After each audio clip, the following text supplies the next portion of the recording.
దేశవ్యాప్తంగా ఉన్న అనేక మంది నాయకులకి వివిధ రాష్ట్రాల్లో పార్టీని గెలిపించే దాంట్లో భాగంగా ముఖ్యులైన మా అందరికీ కూడా బాధ్యతలు ఇచ్చారు. దాంట్లో భాగంగా నాకు సీతక్క గారికి కేరళ రాష్ట్రంలో పెట్టారు. మా పొన్నమన్నకి పుదుచ్చేరిలో ఇవ్వటం జరిగింది. ఇంకా శాసనసభ్యులకి పార్లమెంటు సభ్యులకు కూడా వివిధ ప్రాంతాల్లో బాధ్యతలు ఇవ్వటం జరిగింది. దాంట్లో భాగంగా సుమారు ఒక వారం రోజులు పైచిలకు నేను కేరళలో ఉండటం జరిగింది. కేరళలో మేము తిరిగినంత ప్రాంతంలో రేపు జరగబోయే పోలింగ్లో యూడీఎఫ్ అంటే కాంగ్రెస్ మిత్ర బృందమైన యూడీఎఫ్ పార్టీ అద్భుతమైన మెజార్టీతో అధికారంలోకి రాబోతుందని చెప్పడానికి సంతోషిస్తున్నాను. దాంట్లో ప్రధానంగా తెలంగాణ రాష్ట్ర ముఖ్యమంత్రి రేవంత్ రెడ్డి గారు, ఉప ముఖ్యమంత్రి వర్యులు బట్టి విక్రమార్క గారు, ఇంకా చాలా మంది పెద్దలు శ్రీధర్ బాబు గారు, ఇంకా చాలా మంది మంత్రులు పెద్దలు కూడా ఈ ప్రచారంలో పాల్గొన్నప్పుడు, వివిధ నియోజకవర్గాల్లో జిల్లాల్లో తిరిగినప్పుడు తెలంగాణ రాష్ట్రంలో ఏవైతే అభివృద్ధి సంక్షేమ కార్యక్రమాలు ఈ ప్రజా ప్రభుత్వంలో చేస్తున్నామో ఈ చేసే వాటిని మోడల్గా కేరళ రాష్ట్రంలో కూడా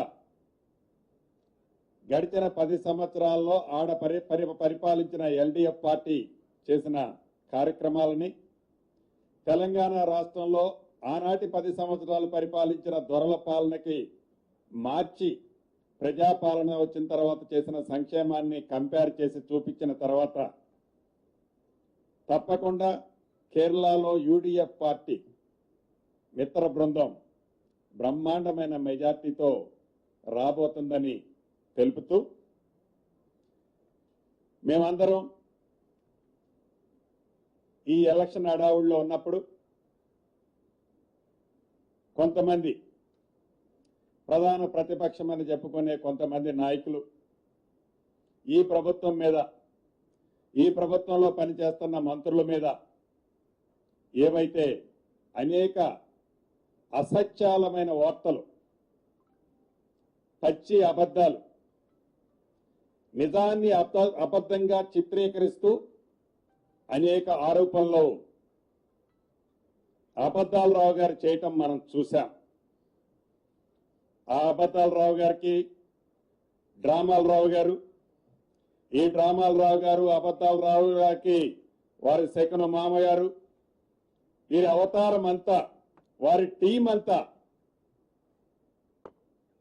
అబద్దాలని అసత్యాలని ప్రజలకి మభ్యపెట్టడం కోసం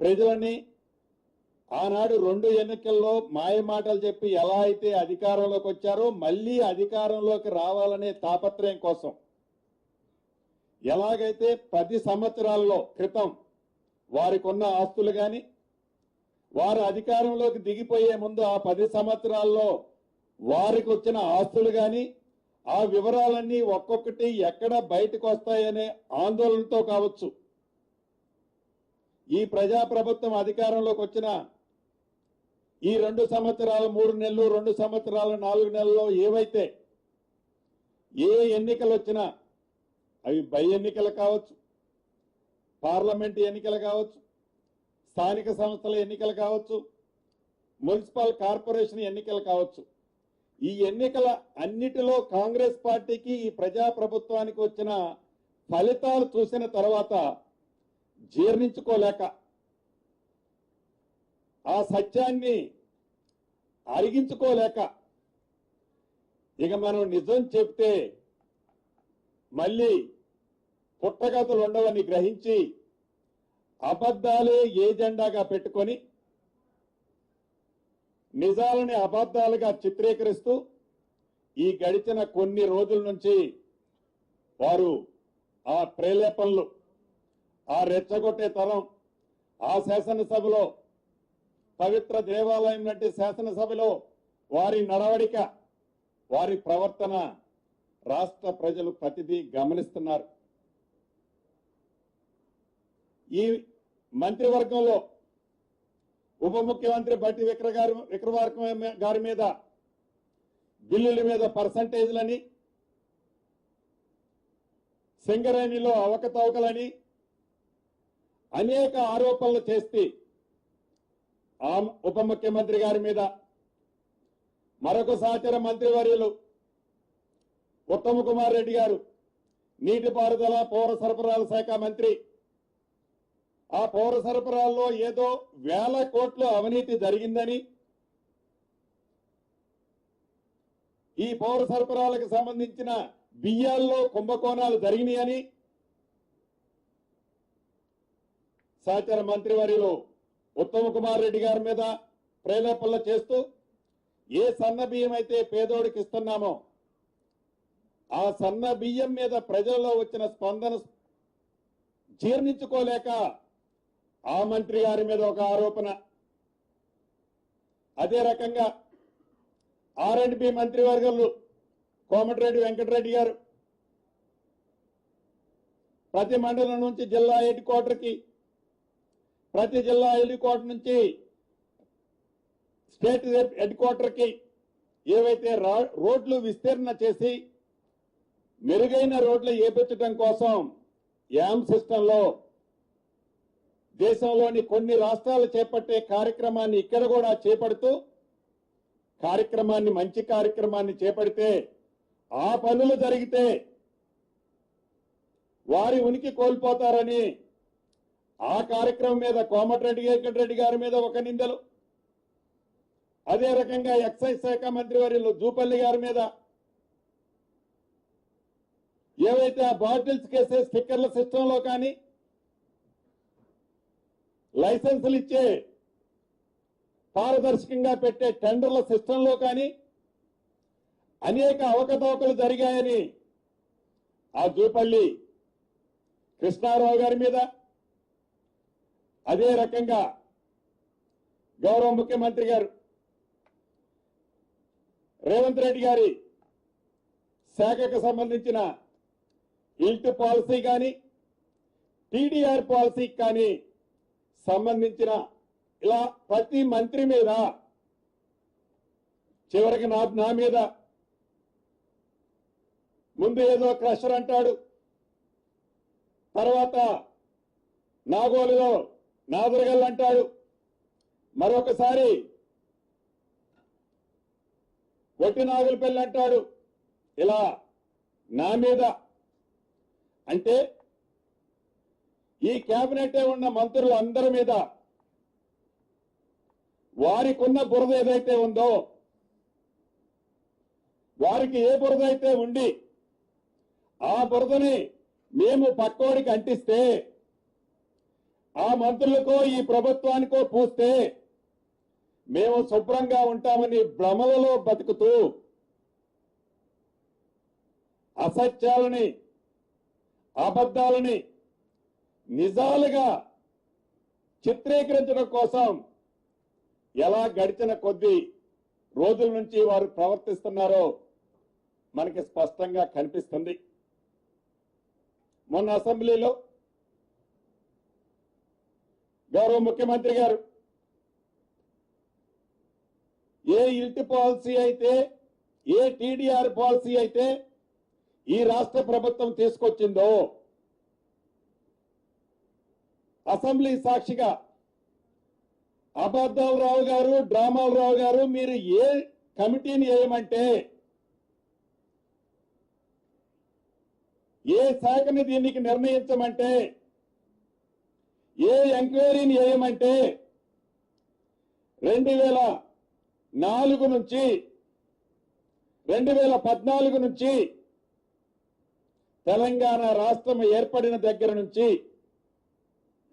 ఇప్పటి వరకు ఈ 2026 మార్చి వరకు ఏ ఇల్ట్ పాలసీ, ఏ టీడీఆర్ పాలసీ మీద వేలాది కోట్లు అవకతవకలు జరుగుతున్నాయని మీరు చెప్తున్నారో ఈ ప్రభుత్వం అటువంటి ఎంక్వైరీ చేయడానికి సిద్ధంగా ఉందని గౌరవ ముఖ్యమంత్రి గారు ప్రకటిస్తే తోక ముడుచుకొని అసెంబ్లీ నుంచి పరారైన పరిస్థితి మనం ప్రత్యక్షంగా చూశాం. ఆనాడు మనం చూశాం ఎల్ట్ పాలసీ. ఆ ప్రభుత్వంలో కొంత వ్యక్తుల కోసం ఎల్ట్ పాలసీ తీసుకొచ్చారు. ఈనాడు ఈ ప్రభుత్వం అన్ని అంశాలతో పాటు ఇల్ట్ పాలసీని కూడా ప్రతి ఒక్కరికి సరి న్యాయం ఉండే విధంగా ఒక బ్రాడ్ మైండ్ తో ఈ హైదరాబాద్ పట్టణంలో ఇల్ట్ పాలసీని తీసుకురావడం జరిగింది. దాని మీద విమర్శలు, టీడీఆర్లు పాలసీ తీసుకొస్తే దాని మీద విమర్శలు. అసలు విమర్శలు అనేది నిజముంటే ఏమన్నా జీర్ణించుకోవచ్చు, నిజం చెప్తే దాన్ని మనం సరిచేయొచ్చు. అలా కాకుండా ప్రతిదీ అబద్ధాన్నే నిజంగా చెప్పాలని తాపత్రయపడే ఈ అబద్ధాలు రావు గారికి కొన్ని విషయాలు ఇక్కడ మీ ద్వారా వారికి స్పష్టంగా చెప్పదలుచుకున్నాను. దీంట్లో ప్రధానంగా ఈ మధ్య నాదర్గులకు సంబంధించిన ఒక అంశాన్ని వారు ప్రస్తావిస్తారు. ఈ నాదర్గులకు సంబంధించిన అంశంలో సర్వే నెంబర్ 613 నాదర్గుల్ గ్రామం, బాలాపూర్ మండలం, రంగారెడ్డి జిల్లా. దీంట్లో ఉన్న విస్తీర్ణం 373 ఎకరాల 22 కుంటలు. ఇది ప్రైవేటు భూమిగా కొన్ని సందర్భాల్లో 2004 నుంచి గవర్నమెంట్ భూమిగా రకరకాలుగా అనేక కోట్లలో, అంత డీటెయిల్ గా పోవడానికి చాలా మీకు డీటెయిల్స్ ఇస్తాను, రకరకాలుగా అనేక కోట్లలో దీన్ని కొట్లాడటం జరిగింది. ఒకసారి ప్రైవేటు పార్టీలు గెలవటం, ఒకసారి ప్రభుత్వం గెలవటం, పై కోర్టులు పోవటం, ఆ పై కోర్టులు పోవటం, పోలీస్ సపోర్ట్ కూడా కోర్టు డైరెక్షన్ తెచ్చుకోవటం, ఇలా ఆనాటి ప్రభుత్వంలో కొన్ని జరిగాయి. దీంట్లో మీడియా మిత్రులు, రాష్ట్రంలో ఉండే ప్రజానికం, టీవీలు చూస్తున్న అబద్ధాలు రావు గారు వారు కూడా గమనించాల్సింది ఉంది. అయ్యా, 2014లో మీ ప్రభుత్వంలో United land marks private limited, alpha estate housing limited private limited, omega developments ventures private limited అనే ఈ 3 సంస్థలకి 1/9/2014 ఆనాడు మీ ప్రభుత్వం ఉంది. మీ ప్రభుత్వంలోనే ఈ నాదర్గుల్ గ్రామంలోని ఈ 613 సర్వే నెంబర్లో రిజిస్ట్రేషన్ చేసింది మీరు కాదా? ఈ భూమిని రిజిస్ట్రేషన్ చేసింది మీరు కాదా? ఈ రిజిస్ట్రేషన్ చేసిన డాక్యుమెంట్లని 2016 సెప్టెంబర్ 24/9/2016 నాడు మ్యుటేషన్ చేసింది మీ ప్రభుత్వంలో కాదా? ఆనాడు 2014లో కానీ 2016లో కానీ ప్రభుత్వం ఎవరున్నారు, అధికారంలో ఎవరున్నారండి అబద్ధాలు రావు గారు? ఇందాక చెప్పిన 3 కంపెనీలకి ఫైల్ నెంబర్ B/1351/2/2021-1 నుంచి లగాయతు 2021-2, 2021-3, -3 వీళ్ళకి మ్యుటేషన్ చేసింది మీ ప్రభుత్వంలో అవునా కాదా? ప్రతిదీ మీడియా మిత్రులకు కూడా నేను డాక్యుమెంట్ ఇస్తాను. ప్రతిదీ డాక్యుమెంట్ ఇస్తాను. ఇది మీ ప్రభుత్వంలో మ్యుటేషన్ చేస్తే, ఇది మీ ప్రభుత్వంలో రిజిస్ట్రేషన్ జరిగితే ఇప్పుడు ఈ ప్రభుత్వానికి ఏమిటి సంబంధం? అంతేకాదు ఈ డ్రామాలరావు గారు, ఈ అబద్ధాలరావు గారు ఎంత పచ్చి అబద్ధాలు ఆడుతున్నారో మీకు చెప్తా. మీరందరూ తెలుసు. ఇది 10/2/2021 గూగుల్ మ్యాప్. ఇది గూగుల్ మ్యాప్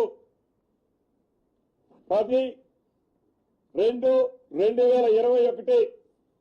ఇక్కడ అప్పటికి ఏమీ ఏర్పాటు చేయలే, ఏ రేకులు పెట్టలే, ఏ రోడ్లు వేయలే. అదే రకంగా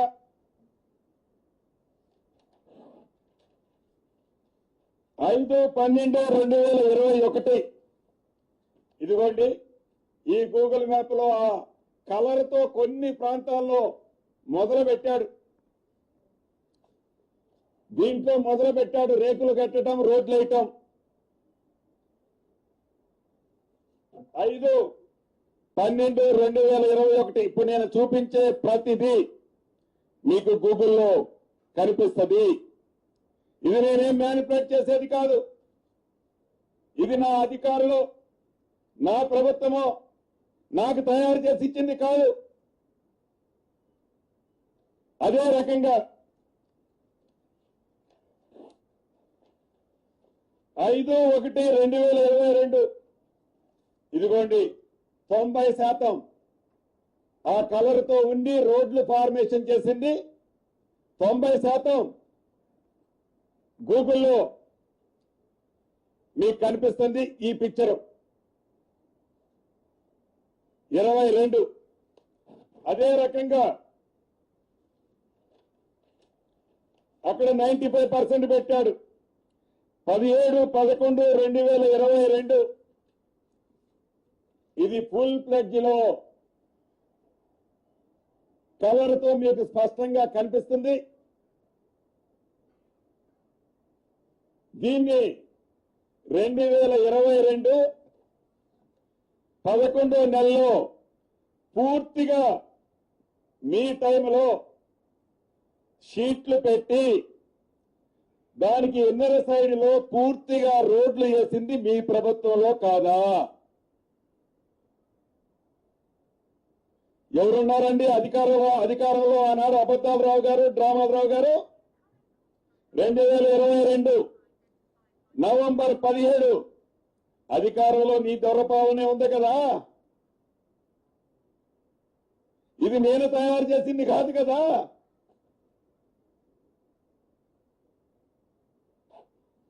ఇలా ప్రతి మ్యాప్ లో కంటిన్యూషన్ గా ఈ ప్రభుత్వం వచ్చే నాటి వరకు ఒక 5 మ్యాపులు తెప్పించి పెట్టాను. ప్రతి మ్యాప్ లో ఈ 373 ఎకరాల 22 కుంటలకి నీ దొరల పాలనలోనే పూర్తిగా రేకులు పెట్టించింది మీరు. దాన్ని ఈ ప్రభుత్వం మీద, ఈ మంత్రి మీద నిందలు మోపుతావా? ఎవరేశారు రేకులు? రిజిస్ట్రేషన్ ఎవరి టైంలో జరిగింది? మ్యుటేషన్ ఎవరి టైంలో జరిగింది? ఇంకొక విచిత్రం చెప్తా. మేమేదో వాళ్ళు నాలా చేయమంటే మేము చేయనన్నాం. ఈ నాలా చేయనందుకు మేము కోర్టుకు పోయారు. కోర్టుకు పోయిన దాని మీద మేము కొట్లాడామంటున్నాడు. కోర్టుకు ఎప్పుడు పోయారయా?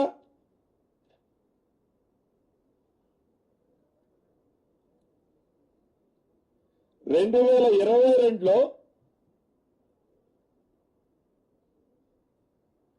ఎస్ఎల్పి నెంబర్ అంటే వీళ్ళు చేయటం లేదని వాళ్ళు సుప్రీంకోర్టుకు పోయారు. ఎస్ఎల్పి నెంబర్ 15/4/15 15/4/15 ఎస్ఎల్పి నెంబర్ 2022లో వాళ్ళు సుప్రీంకోర్టుకు పోతే ఆ ఎస్ఎల్పికి 22లో పోతే నీ ప్రభుత్వం ఉన్నంత కాలం కూడా నువ్వు దానికి కౌంటర్ వేయలే.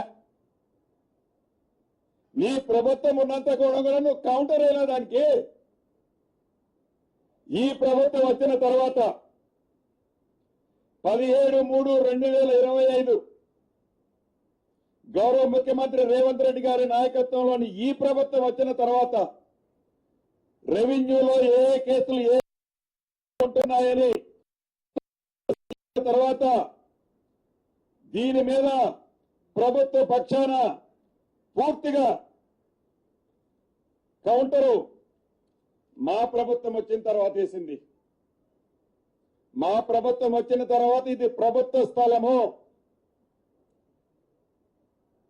దీన్ని నాలా చేయలేము అని ఈ ప్రభుత్వం వచ్చిన తర్వాత మేమేశాం. నువ్వేయలేదే, వేసింది మేము. కౌంటర్ వేసి దీని మీద కొట్లాడుతుంది మేము. ఇది ఎట్లుంటే మరొక విచిత్రం, ఇది గుమ్మస్తా పేపర్, గుమ్మస్తా తెలంగాణ, ఇది గుమ్మస్తా తెలంగాణ. ఈ గుమ్మస్తా తెలంగాణ ఏ హృదయ అంటే శకుని మామ ఆత్మది, శకుని మామ ఆత్మది.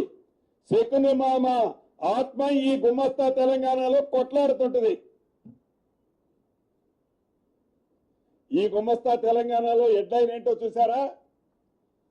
ఈ జాగీర్లోకి మెగా ఎంట్రీ. ఈ జాగీర్లోకి మెగా ఎంట్రీ అని గుమ్మస్తా తెలంగాణలో బ్యానర్ ఐటమ్ రాస్తాడు.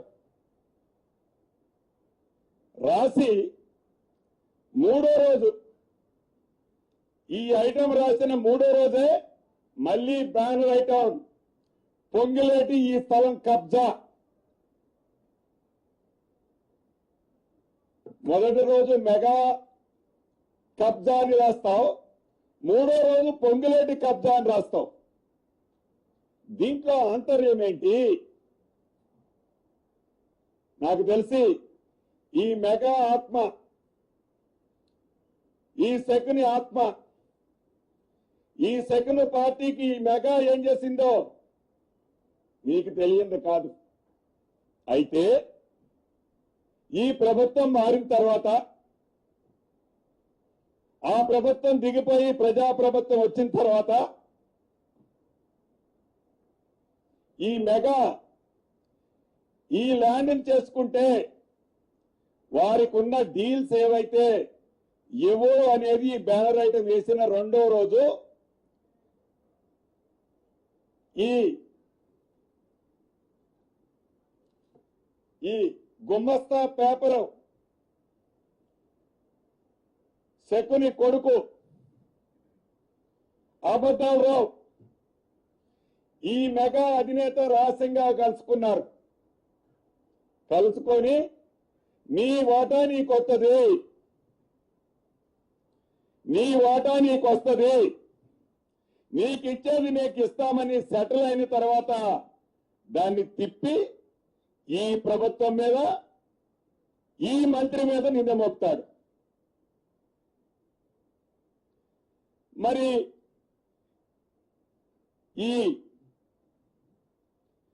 ఈయన రోల్ ఏంటి? అబద్ధాలు రావు రోల్ అంటే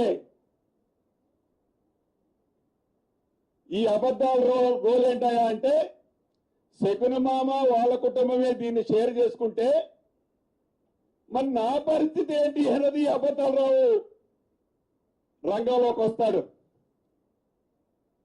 ఈ అబద్ధాలు రావు రంగంలోకి వచ్చి దీని మీద సైన్యాన్ని వేసుకొని వానర సైన్యాన్ని, ఈ ల్యాండ్ ఈ 373 ఎకరాలు ఈ ప్రభుత్వం 7,000 కోట్లు 7,000 కోట్లు మింగి మీ అంటాడు. అంటే అసలు ఈ నాదరగల్ ల్యాండ్ ఈ నాదరగల్ ల్యాండ్కి ఈ ప్రభుత్వం వచ్చిన తర్వాత నిషేధిత స్థాపిత జాబితాలో 22A ప్రొవిడెంట్ లిస్ట్ లో ఉన్నదా అంటే యాజ్ ఇట్ ఈస్ గా ఉంది. ఈ ప్రభుత్వం ఏం మార్చలా. ఒక పులిస్ స్టాప్ కామో ఎక్కడన్నా పెట్టామంటే ఏమీ పెట్టలే. లేదు మేమేమన్నా దాన్ని క్లియర్ చేసామా అంటే ఏమీ చెయ్యలే. మరి ఇదంతా ఎట్లా ఊహించి నువ్వు చేస్తున్నావు? నీ భాగోతం ఎక్కడ బయటపడుద్దు అని, ఈ 10 సంవత్సరాల్లో చేసే నీ భాగోతం ఎక్కడ బయటకు వస్తుందోనని రోజుకొక అబద్ధం కల్పించుకొని ఈ ప్రజల మధ్య తిరగటమే తప్ప దీంట్లో అసత్యం ఎంతుందో సత్యం ఎంతుందో ఇప్పుడు నేను చూపించిన ఆధారాల ప్రకారం ఈ అబద్ధాలు రావు, డ్రామాలు రావు. ఏదో అధిపతి సెకును మామ సమాధానం ఈ తెలంగాణ రాష్ట్ర ప్రజలకు చెప్పాల్సిన అవసరం ఉంది. అంటే మీకు కమిషన్ వచ్చేంత వరకు మీ ప్రభుత్వంలో మీ కుటుంబానికి సంబంధించిన ఆస్తుల పంపకాలకు సంబంధించిన విషయాలు వచ్చేంత వరకు, అవి పరిష్కరించుకునేంత వరకు డ్రామాలు రావు, అబద్ధాలు రావు. సెకును కూతురికి కూడా ఇవ్వాల్సిన వాటాలు ఇయ్యరు. ఆమె కూడా అనేక ఆరోపణలు చేసింది అబద్ధాలు రావు మీద. ఏ ఒక్క ఆరోపణలకైనా ఈ అబద్ధాలు రావు సమాధానం చెప్తుండా? కాళేశ్వరం దగ్గర ఎత్తుకుంది డైరీలు, ఏదైతే ఫామ్ ఉందో వారి డైరీ గురించి ఎత్తుకుంది.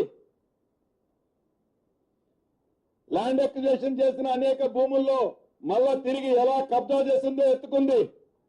ఏ ఒక్కటైనా సమాధానం చెప్పిండా ఆ సెక్కున మామ కూతురికి? నేను అడిగిన ప్రశ్నలు కాదు ఇవన్నీ, నేనేసే ప్రశ్నలు కాదు.